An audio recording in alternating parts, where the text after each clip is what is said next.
Hello and welcome to The Lens with me, Sarah Travers. The Lens is a Business in the Community podcast.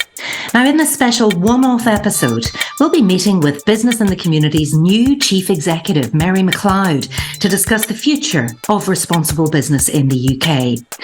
As we know, there are a plethora of current challenges for business out there. And how can businesses not just survive, but thrive and fully meet these challenges for the benefit of people and of the planet? So to find out, it's great to have you with us. Let's get into the conversation. Mary, you're very welcome to The Lens. Thank you, Sarah. Lovely to be here.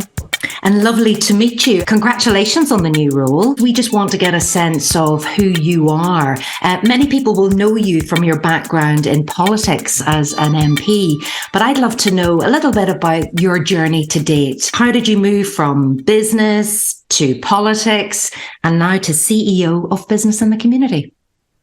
I was born in London, brought up in the north of Scotland and studied at Glasgow, but have mainly worked in London ever since, although my roles have taken me around the world in Europe, North America, Latin America and Asia. I started in consulting with Anderson Consulting, now Accenture, doing human performance and technology-led major change programs, and then moved to investment banking operations in ABN AMRO where I was Global Chief of Staff and COO.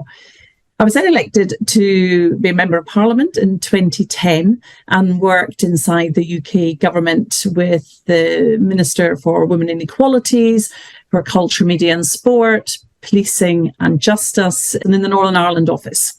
So much of the work of an MP is working in the most deprived communities and helping people who are struggling the most.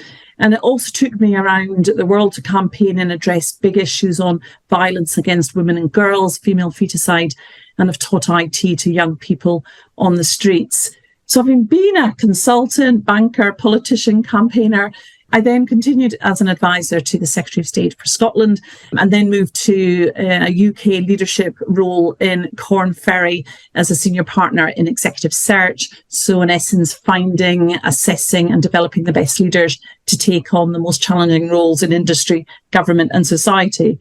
So much of what I've done throughout my career has led to where I am now, because at the heart of what I have done has been about transforming businesses, engaging leaders, driving better outcomes in society. And that's what I see my role at BITC being. Business in the Community, it's about working with leaders, engaging hearts and minds in business, in government and civil society to transform lives and transform our local communities right across the country. Well, there are so many challenges out there. What would you see as being your key areas of focus? Well, of course, there are so many big challenges: disruption, uncertainty, volatility, and the complexity and scale and pace of change is increasing. And whether that's about geopolitical unrest, war, threats, the economic circumstances we're in, the ongoing humanitarian crisis, the need for transformation and innovation within organisations, the impact of data, AI, ESG, diversity. There are so many issues that need to be addressed. What really this BITC could do is looking at society and communities. It's that combined power of business that is needed now more than ever. So it's addressing the soaring cost of living, all the job losses that companies are having to go through due to the changing economic circumstances, the challenging inequalities in society, well-being, mental health, loneliness, anxiety, and also that lack of hope and a vision for the future. And given there is a vacuum, we need to be that voice of hope in the world to give people something to believe in. It is all about transforming lives and communities. So how do we do that? We need to engage at least 10,000 leaders over the next 10 years. We want to work in communities and transforming 50 places across every region and nation. And by being more vocal about what we do, and therefore extending our network to over 50% of the workforce.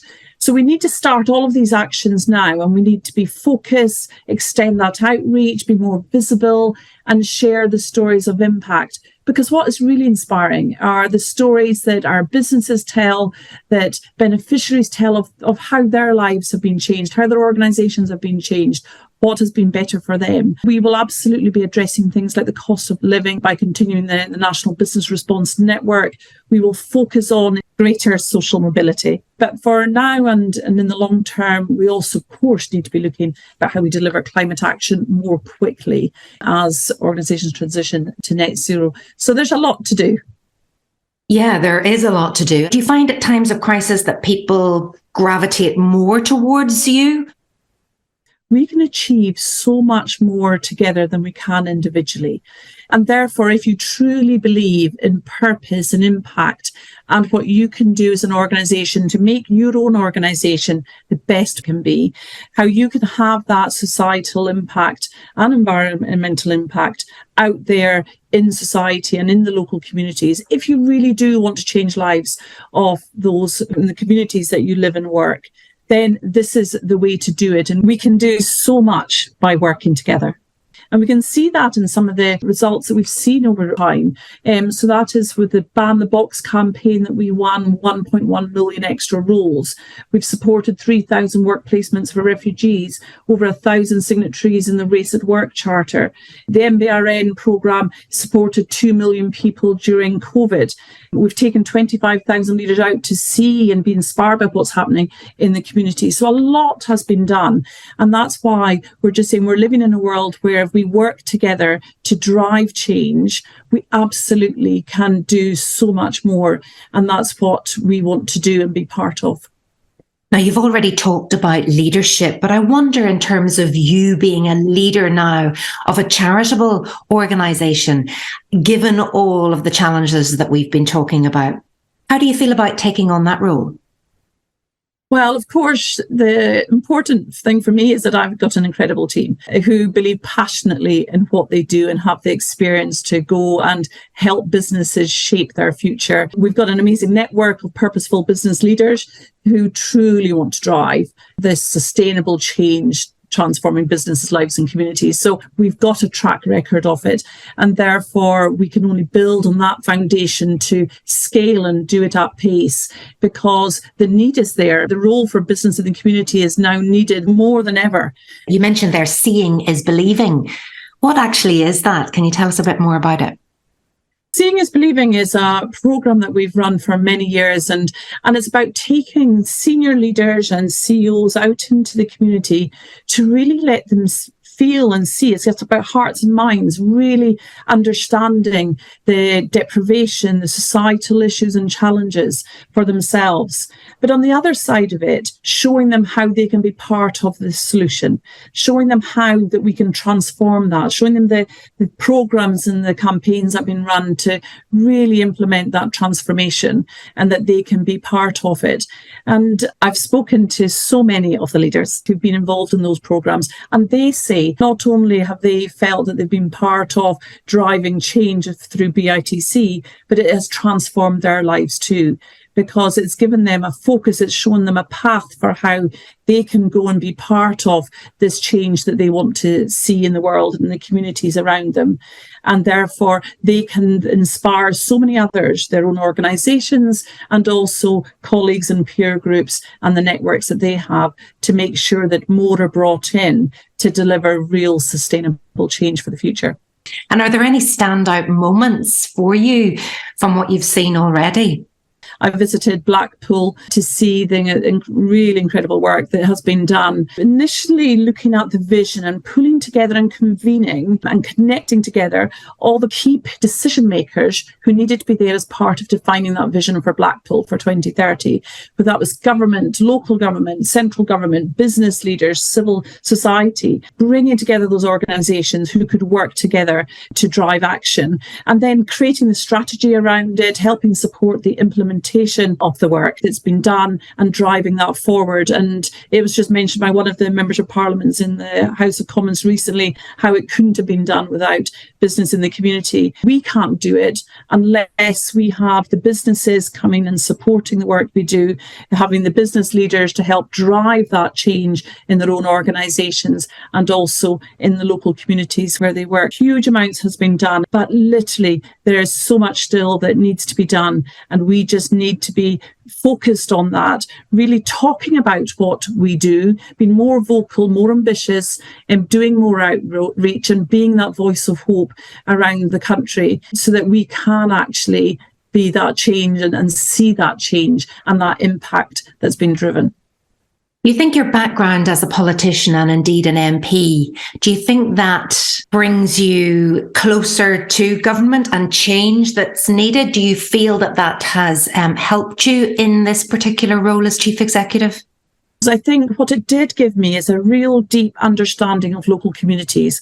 But I think people forget when they think about politicians, and they don't always have the best name, but the majority of politicians are good people who want to literally change and make a difference to their local communities. And what I did was spent a lot of my time doing and helping those who needed it the most. So being out and driving the sort of case studies and creating work placements and doing jobs fairs and volunteering awards and things that literally was bringing to life the local community. And I still work on the Women's Business Council for the government and also the G20 Empower Alliance to improve the women's economic empowerment around the world. But that helped me think about the challenges in society. And that's why I still do work on neurodiversity. I still do work on social mobility and helping young people and also on diversity, helping senior women in the city, because there's just where all of us can have, I feel, a real responsibility to help others, give them the opportunities, give them the confidence to be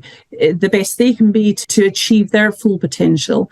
Then we've made a little bit of a difference in the world we live in. You definitely come across as a strong advocate of diversity and inclusion, and a real voice for perhaps those who are more marginalised. Tell me a little bit more about your work around neurodiversity as this advisory board member of Autocon UK, is that right? Yes, so the Autocon UK is an organisation that was set up to help those who are neurodiverse, who are on the autistic spectrum, and a lot of those people find it really difficult to get work.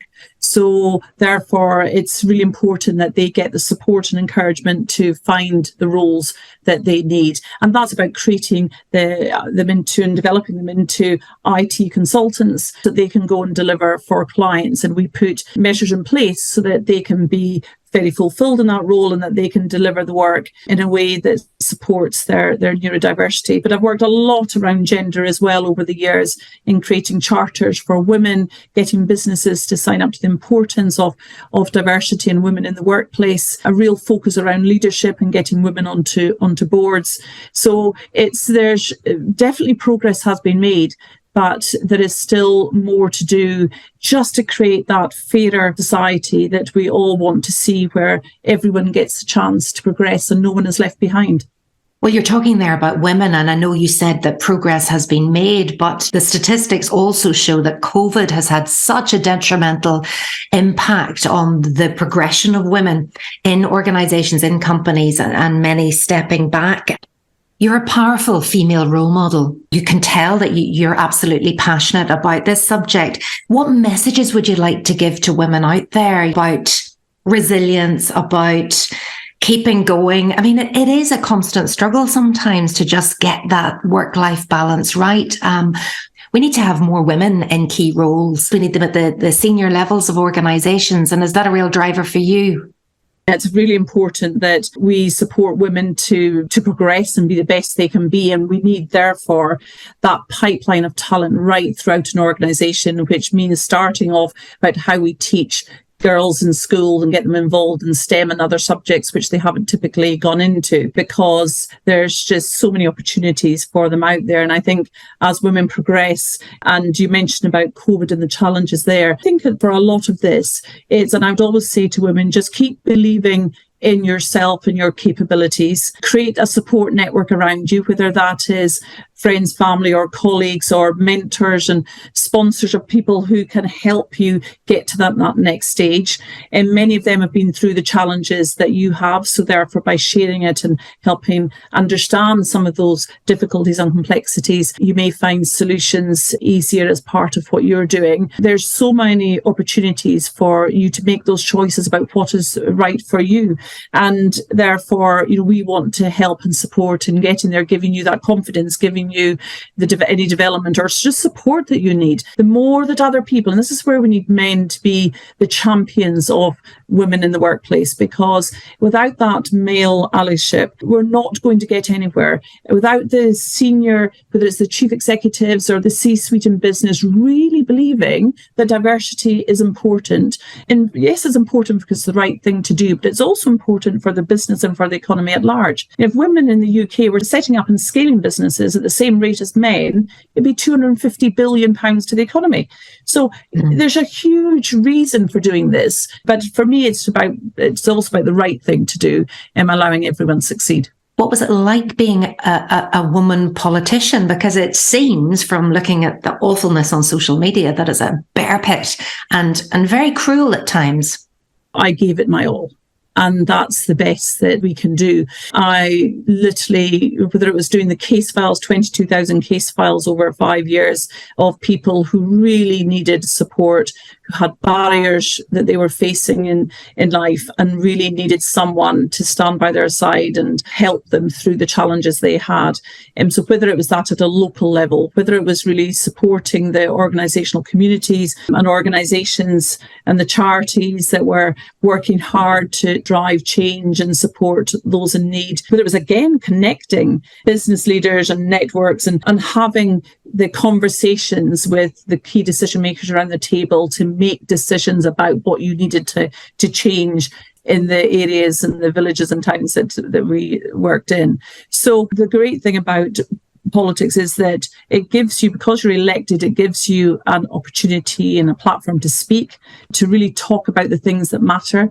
And whether that's locally, nationally or internationally, that if we can drive change in some way on our doorsteps in our own communities, but also take that message out to the wider world, then we should absolutely do that.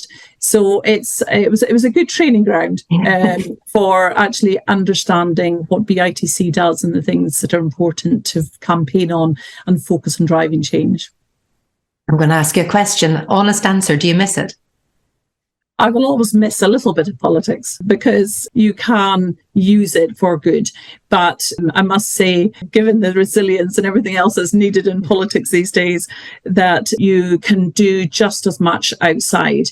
And I say that when I go into schools and speak to school children, we can all take something we care about and do something about it. And we've seen it in Malala, we've seen it in Greta. And no matter what age you are, you can take something and say, I'm going to actually, because I believe in it and I'm passionate about it, I can really do something about it. And that's where I think we've got to get great at telling our stories. We want to encourage our businesses that we work with to tell their stories, because those stories people will remember them. People will talk about them to someone else, and that will inspire another organization or someone to do something different. So we need to keep telling those stories of impact and the change that we're making. And that helps in terms of being the voice for hope around the country when so many bad things are happening, that we can actually say there are opportunities, there are things that we can do to make things better, and let's work with you to actually achieve it. And we all want to hear those stories, and the Lens is full of episodes of wonderful leaders who are sharing their stories, public speaking, speaking out, finding your voice, telling your stories and feeling like you have something to say that's worth hearing. Did you always feel you had that, Mary?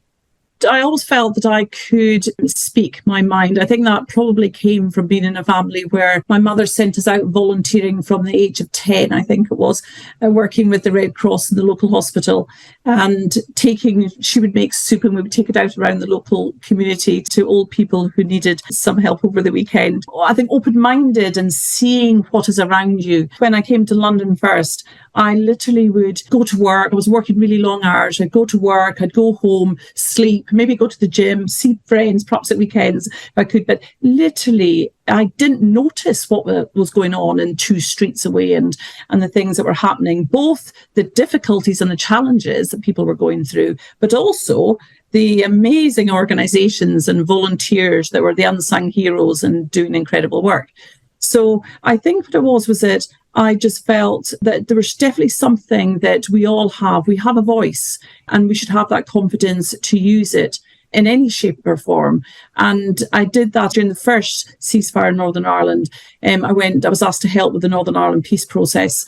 And I was just a junior consultant at the time, but I literally went with a group of others to put together ideas for peace for Northern Ireland. And it really struck me there was that we were just 4 or 5 normal people who had a real interest and passion in making our communities better and safer. And we literally just came up with our ideas of what could happen and presented them at that meeting that was full of politicians and the people involved in that peace process. I'm thankful for the opportunities that I've had and people have believed that I can contribute, but everybody can contribute. And that's the message that, I want to give everyone, is that we all have a voice. We all have the ability to give ideas and to think about what's important and necessary and solutions to problems in the world.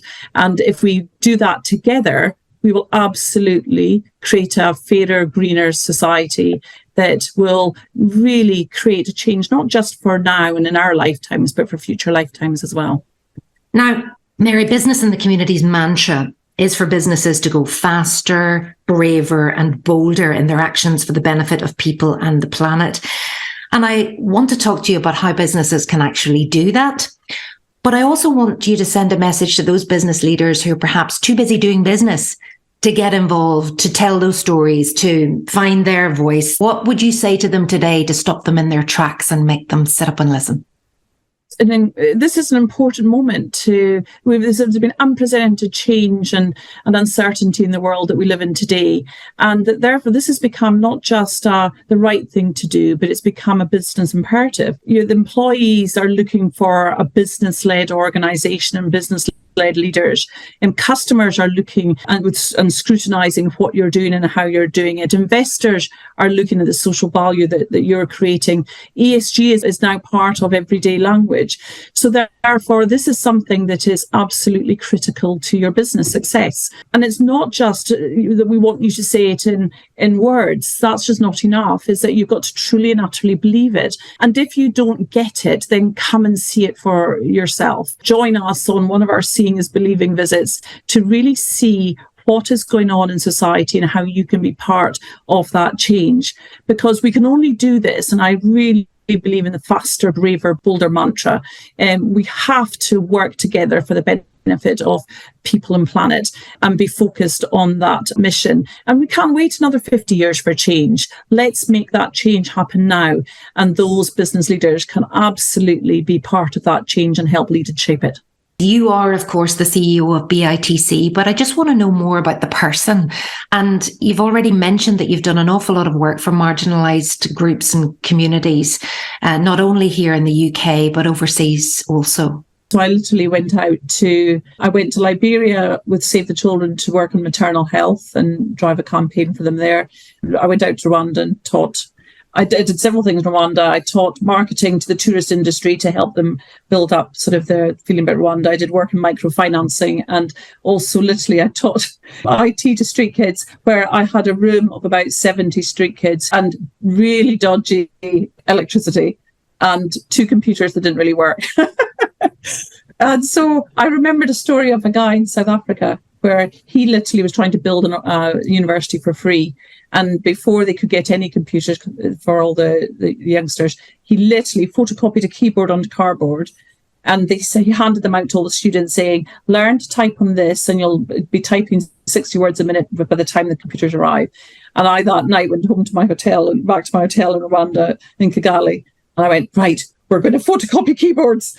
And I handed them out and everyone just saw this amazing present they got. And I said, learn to type on this cardboard keyboard. And that's the first step. But yeah, I was trying to find solutions. But the work on female feticides, we're killing off female babies in India. So that was quite powerful. And because all the media came out for it, because it was a female politician from another country doing the work. And in Bangladesh, I just couldn't believe. There were 8-year-old girls getting married off to 60-year-old men.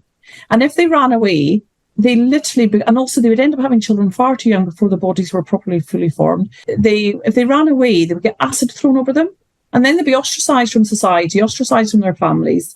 And we went to the Acid Survivors Hospital. And we were just so moved because these young girls were crying with just the fact that we had gone to see them and that they were just so moved that we'd bothered.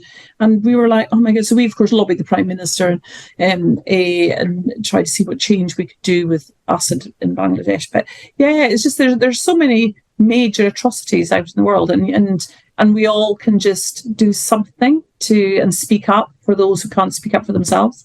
This girl came to me one day and said, I'm in a care home and I go to school, I go to after school classes, I then go to the library to finish off my homework. It closes at 7. We then go back to the care home and 20 of us are sharing a PC. Can you do anything to help? So I went to local businesses and said, have you got some spare old laptops that you can give? And there's, just in my borough in London that are 350 kids in care, looked after children who, through no fault of their own, have had such an awful start in life.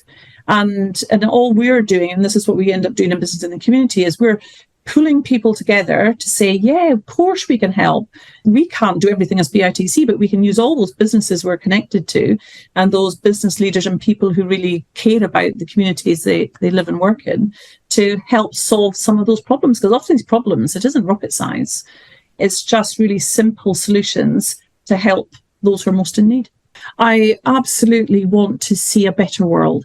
I want to see a community that is fairer and better, where everyone gets the chance to succeed. And therefore, for me, it's all about impact. It's about purpose. That's why I've done the work in local communities, done that work internationally, because I can see firsthand from individuals that come and ask me for help, whether it's organisations who see some of those issues and challenges elsewhere around the world, that working together, we absolutely can help make that change happen and make a difference to it.